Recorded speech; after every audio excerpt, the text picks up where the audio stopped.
September 6th, 2021, 1:30 a.m., Gilboa Prison, Northern Israel. This facility is nicknamed The Safe. It is a fortress of reinforced concrete and cutting-edge technology designed to hold the highest-risk prisoners in the country. Escape is considered impossible. But right now, 6 men are pulling themselves out of a narrow hole in the dirt. They are covered in filth, gasping for air, their lungs burning from months spent digging in a suffocating tunnel. They're out, but they've made a terrifying realization. The tunnel exit isn't hidden in the fields, it's right on the main service road. And towering directly above them, just feet away, is a watchtower. If the guard inside looks down, the escape ends right here. Their agonizing 9 months of work will be for nothing. Mahmoud Ardah, the mastermind, looks up. The light is on, and he waits for shouts, for the alarms, for gunfire, but there's just silence. Incredibly, the guard stationed in the tower tasked with watching this exact spot is fast asleep. Ardah signals to the man behind him, and one by one, they emerge from the earth. They have just done the impossible. They have broken out of the safe using little more than rusted spoons and saucepan handles. They sprinted across the road and vanished into the fields. Inside the prison, the alarms are silent. The guards are complacent, and it will be hours before anyone realizes that 6 of the most notorious prisoners in Israel are gone. This escape would trigger the largest manhunt in recent history, exposing a shocking cascade of failures in a billion-dollar security system, and turned these 6 men into legends. And it all started with an architectural blunder, systemic incompetence, and an obsessive need for freedom. To understand how this happened, you have to understand who these men were and why they were in the safe. This wasn't an escape by common criminals. This was political dynamite. Gilboa Prison houses Palestinian prisoners convicted of security offenses related to the long and violent Israeli-Palestinian conflict. In the eyes of the Israeli state, these men were terrorists, convicted of planning or carrying out deadly attacks against soldiers and civilians. In the eyes of many Palestinians, they were freedom fighters resisting military occupation. The 6 men in Cell 5, Ward 2, were almost all serving life sentences, and they had nothing left to lose. The architect of the operation was Mahmoud Ardah, 46 years old, a senior leader in the Islamic Jihad movement. Ardah had been in prison since 1996, 25 years, a quarter century in a concrete box. He was highly respected, educated, and obsessed with escape. He had already tried to tunnel out of other prisons twice before, once in 2014. He failed, but he learned. He spent his time in Gilboa studying engineering, reading about famous escapes, and obsessively looking for a weakness. The most famous face of the group was Zakaria Zubeidi. Zubeidi was a former commander of Fatah's Al-Aqsa Martyrs Brigade. During the second Intifada in the early 2000s, Zubeidi was one of the most wanted men in Israel. His presence guaranteed the escape would be an international headline. The other 4, Munadil Infiat, Iham Kamamji, Yaqub Qadri, and Mahmoud Ardah, Mahmoud's cousin, were all committed militants. All 6 were from the Jenin area of the West Bank. They shared a history, a cause, and now they shared a secret plan. Their plan began to form in late 2020. Mahmoud Ardah noticed something strange about the floor of Cell 5. It sounded hollow. He realized that the safe had a fatal flaw. Gilboa Prison was built quickly in 2004. To save time and money, the architects used a design that was fundamentally flawed for a maximum security prison. Instead of being built on a solid concrete foundation, the prison blocks were constructed on massive concrete stilts. This meant that directly beneath the floor of the cells, there was a void, a crawl space, a massive structural gap that ran the length of the building. If they could break through the floor, they wouldn't hit solid rock.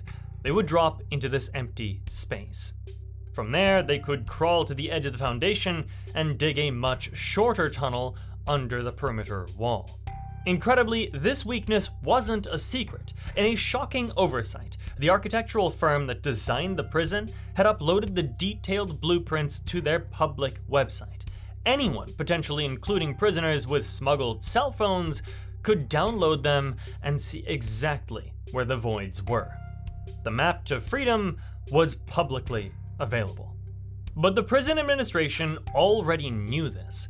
In 2014, the same year Mahmoud Ardah tried to escape from Fatah prison, a different group of prisoners in Gilboa attempted to escape using this exact method: break through the floor into the structural void. The attempt was thwarted. The prison realized the entire facility was vulnerable and started filling the voids with concrete. But they ran out of budget or simply stopped before they reached Ward 2, where Ardah and his group were held. They knew the vulnerability existed, and they left it open. Ardah focused on the bathroom area, specifically the floor tiles beneath the sink. It was the only place with a degree of privacy from the guards' direct line of sight. The operation began in December 2020. They needed tools, and they didn't have jackhammers. Over several months, the group acquired whatever they could scavenge: scraps of metal, a handle ripped off a cooking pot, and most famously, hardened metal spoons from the kitchen. The work was agonizingly slow. Every night after the final count, they would carefully remove the tile. Beneath it was the steel plating and reinforced concrete that separated them from the void. They couldn't just smash it. The noise would alert the guards instantly. They had to scrape, grind, and pry hour after hour, night after night. They weren't just digging, they were chiseling. A spoon used correctly can chip away at concrete, grain by grain. They employed an ingenious technique. They used acidic liquids like concentrated soda or rust remover, pouring it onto the steel joints and bolts.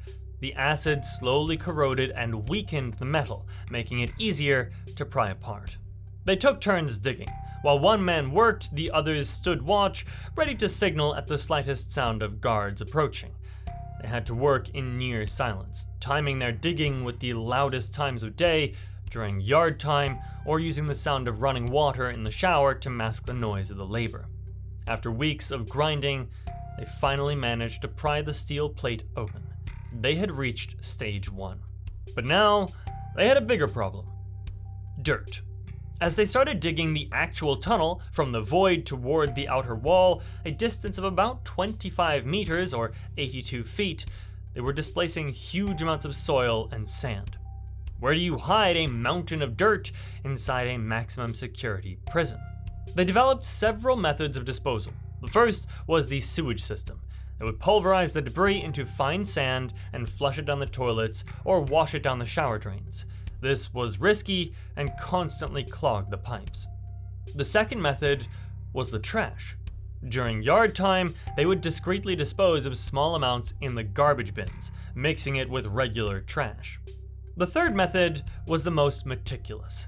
They discovered hollow spaces within the cell walls themselves. They carefully drilled small holes and packed the dirt inside, sealing them up before the morning count. They even used their own clothes, tying off the sleeves and legs to create improvised sandbags, stacking them neatly in the hidden structural spaces under the prison. The tunnel progressed meter by agonizing meter. It was narrow and claustrophobic. They had to dig on their stomachs using their makeshift tools in the dark. This operation went on for 9 months, hundreds of nights spent digging. And this is where the failures of Gilboa prison staff became shocking. This wasn't just a case of the prisoners being geniuses. It was a case of the system being dangerously complacent. There were moments where the entire plan nearly collapsed. Once, during an inspection, a guard noticed that the floor tile beneath the sink, the exact tile covering the hole, looked loose or slightly damaged. The inmates braced for the alarm, but the guard just looked at the tile, shrugged, and moved on. An even closer call came later. Their method of flushing the debris finally caused a major sewage blockage. The prison sent a maintenance worker and a guard to cell 5 to investigate the plumbing. They walked right up to the drainage hole, and they saw it. Clear traces of sand and dirt around the drain. The evidence was right there. The prisoners were sure the guards had discovered them, and they waited for the lockdown. The guard looked down at the mess and said, "I'll come deal with it tomorrow." He never came back. That incident terrified the 6 men. They realized they were working on borrowed time. They had planned to escape weeks later, but the close call forced their hand. They had to accelerate the plan. The failures extended to technology.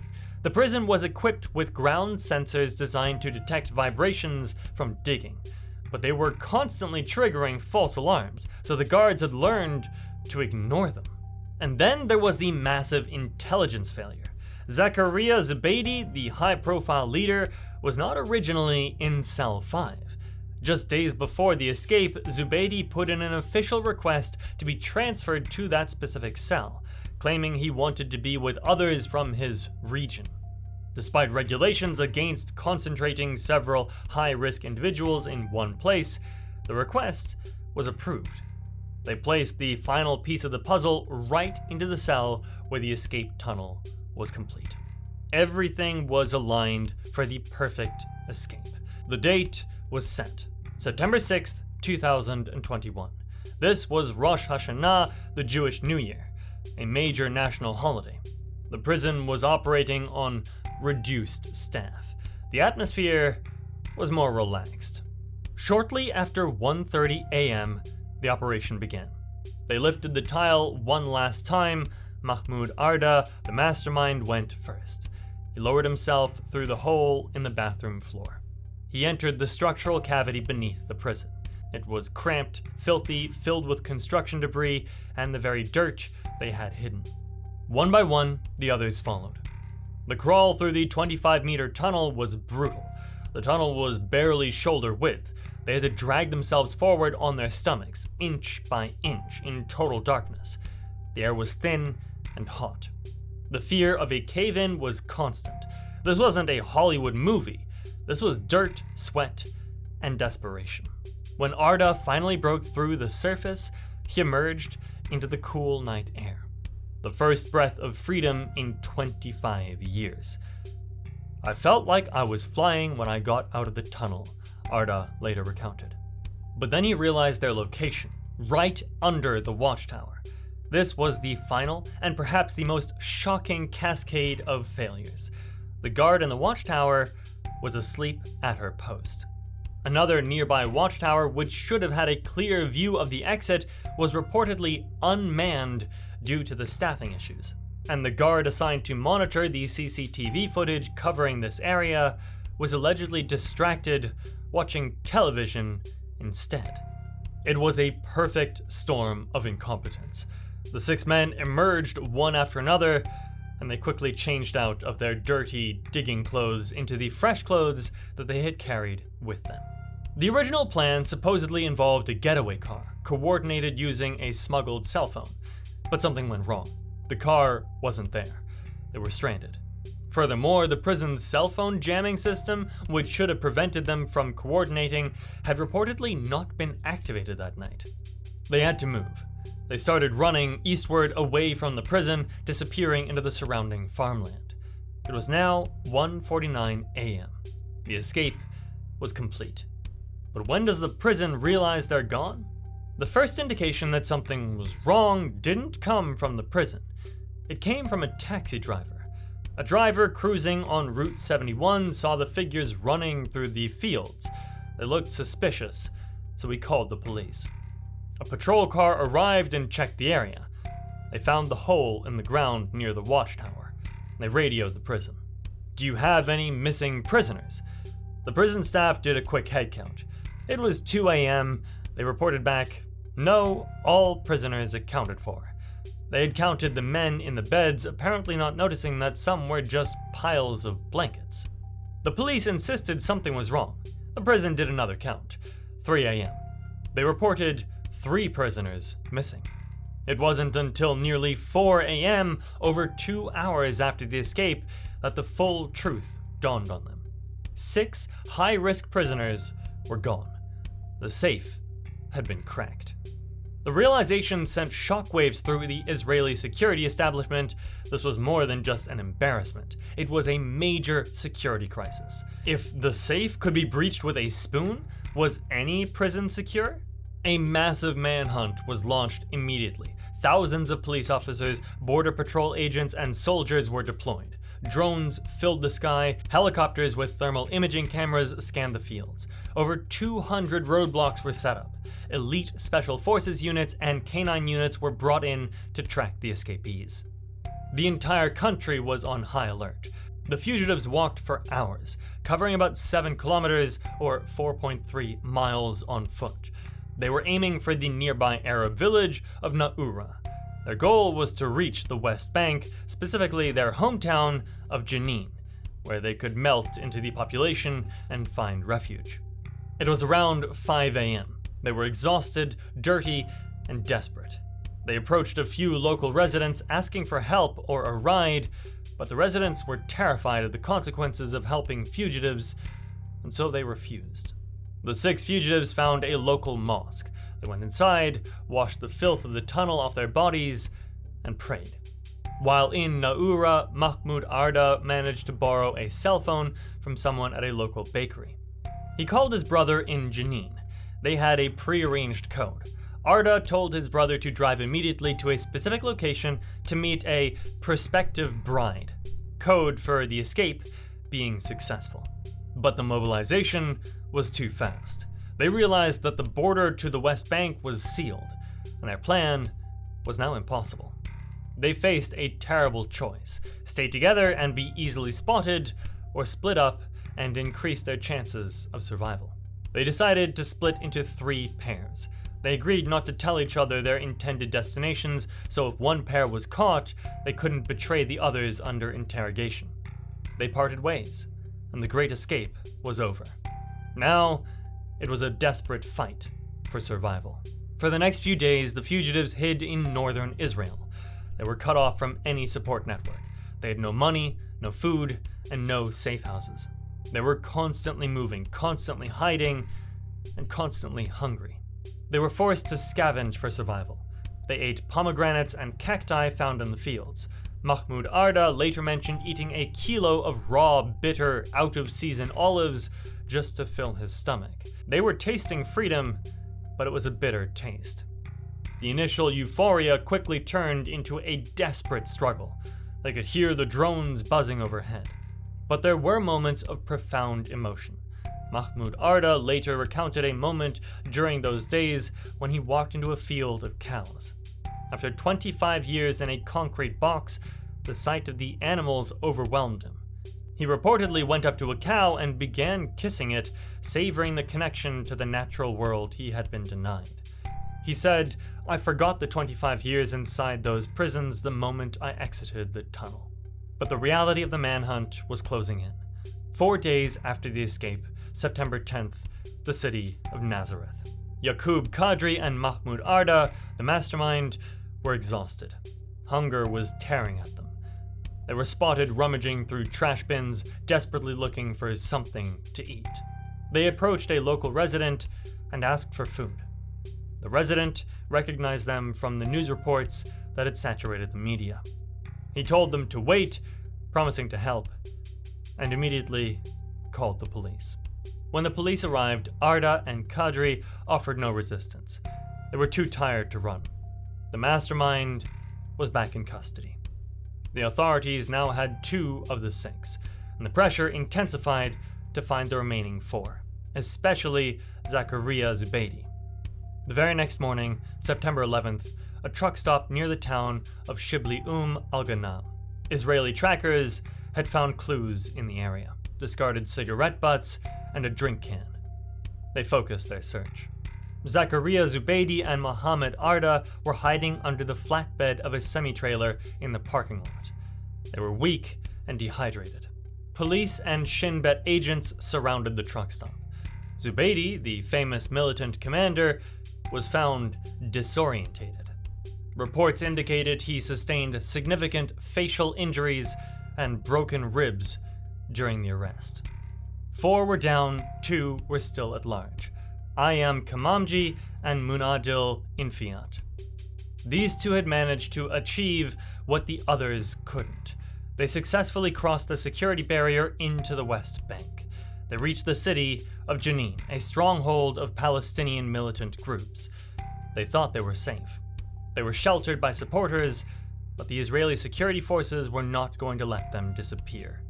The hunt shifted to focus on Jenin. On September 19th, 13 days after the escape, the operation reached its climax. The IDF launched a major raid into Jenin. They deployed a large force elsewhere in the city as a distraction, drawing attention away from the actual target. Meanwhile, a specialized counter-terrorism unit surrounded the building where Kamamji and Infiat were hiding. A firefight erupted with local militants trying to protect the escapees. But the building was completely surrounded.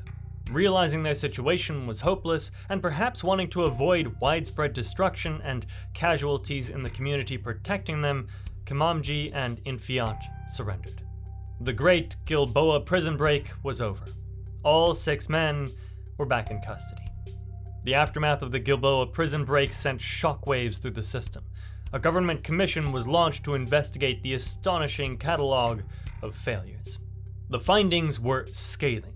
They confirmed the systemic incompetence, the architectural flaws left unaddressed after the 2014 attempt, the publicly available blueprints, the intelligence failure in approving Zubeidi's transfer, the malfunctioning anti-tunnel sensors, the unmanned watchtower, and the sleeping guard. The consequences were severe. Several senior officials in the Israeli prison service were dismissed or reprimanded, including the commander of the Northern District. At Gilboa, the voids beneath the floors were immediately filled with concrete, and security protocols across the entire system were drastically overhauled. For the 6 escapees, the brief taste of freedom came at a heavy price. They were immediately separated, placed in solitary confinement under harsh conditions. They were indicted for the escape. 5 years were added to their sentences.